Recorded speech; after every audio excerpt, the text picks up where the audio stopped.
Hello, this is Julie Bartkowiak here from NLP and EFT Kids. And what I want to talk about in this podcast is about accepting ourselves as we are, loving ourselves unconditionally, accepting that we make mistakes sometimes. Goodness, I certainly do. We sometimes say the wrong things, do the wrong things, get upset with ourselves, feel embarrassed, feel shy, wish we could just disappear for a moment and reappear as the better version of ourselves because perhaps we, I don't know, put your hand up in class, get the answer wrong, feel a bit silly, and you think, oh, everybody's laughing at me, people are judging me. Well, I remember when I was training, doing my NLP Master Practitioner with Sue Knight. One of the aspects of the Master Practitioner training is about modelling. And modelling is really where you take something that someone does with excellence and extract, if you like, the belief as well as the stages and the steps and the actual practicalities of achieving that thing.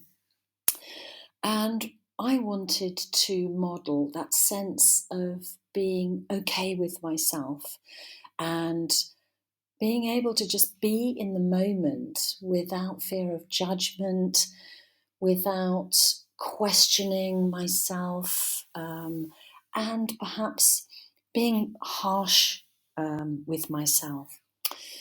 And I was struggling to sort of find a model really for that until I remember thinking about my dog and the way that my dog, at that time, I think it was Coco, and she used to lie in front of the Aga, which is a type of stove that we have in our breakfast room, and she'd just lie there, not doing anything, not achieving anything.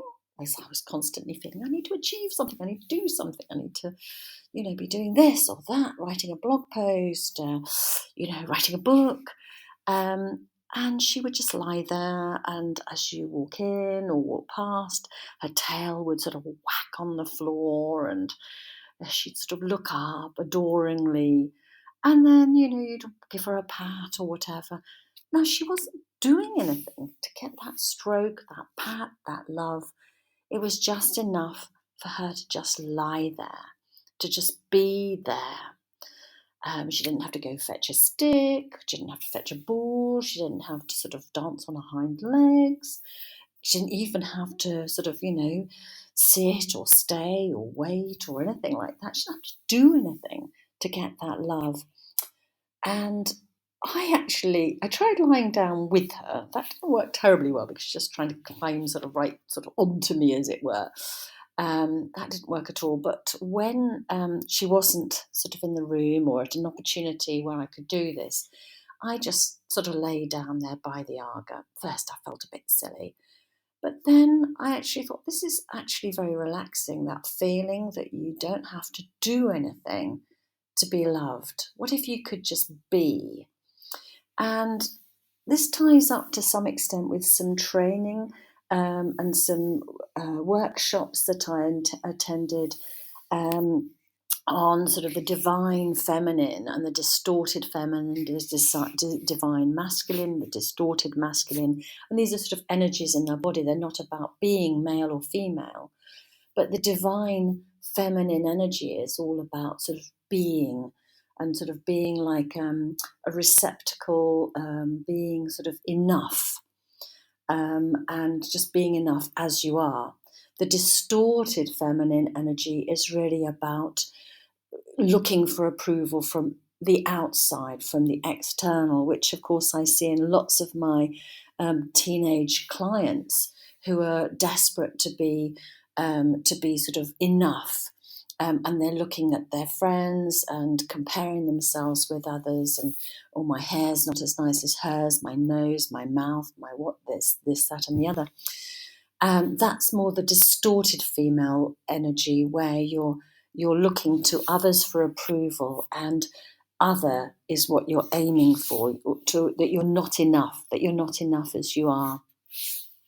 And this has just got me thinking, really, that so many of my clients, the kids, the teens that I see, and actually to some extent the mums feel they're not good enough as a mum. They see other mums as better than they are, and maybe guys as well. Maybe, we when we look to others and think, I am not enough. What if we are enough? What if we're enough just as we are? What if we could model that pet type of mentality? Maybe some of you have got sort of, guinea pigs, hamsters, dogs, cats. They love you for who you are. You may have sort of answered a question wrongly at school, or you may have got something wrong. You may have done something that you have judged to be wrong, or you've made a mistake and you've judged yourself harshly. Your pet loves you as you are. You love them as they are. What if we could model that total unconditional love for ourselves and be okay just as we are? And that might be an ideal that's hard to realize, but if that's what we aim for, what if we could do that, and that recognize that just sometimes, we are going to feel like, we're not enough. But if we could aim to mostly feel like we are, that's our ideal, to just accept ourselves as we are, that we are what we are. And sometimes, we are perhaps a bit embarrassed, a bit sort of anxious, a bit grumpy, but that's okay. And that's really good enough. So that's really what I wanted to get you thinking about. What if we're already okay? What if it's not about striving to be like others? What if it's not about judging ourselves or having to achieve stuff all the time, but just to be able to relax as if we were a pet, if we were our own pet, that was fine. We don't need to do anything other than just be who we are, and that's good enough. I'm waffling on a bit about this, but I just wanted to share it with you as something to perhaps think about, especially as we go through at the moment I'm recording this, it's the summer holidays. We perhaps have a little less to do in the way of maybe rushing around, sort of shopping and working and sort of, kids' activities and so on. Maybe just have a little bit of time, especially if you are able to take a holiday or take a break, and just to think, okay, I'm just going to spend some time with myself, and that's okay. I don't need to do anything else. I could just meditate, do a few yoga poses, reflect, and just be present in the moment. Look around, listen, and be happy in the moment with where I am, who I am, and that's enough. I'll leave that with you.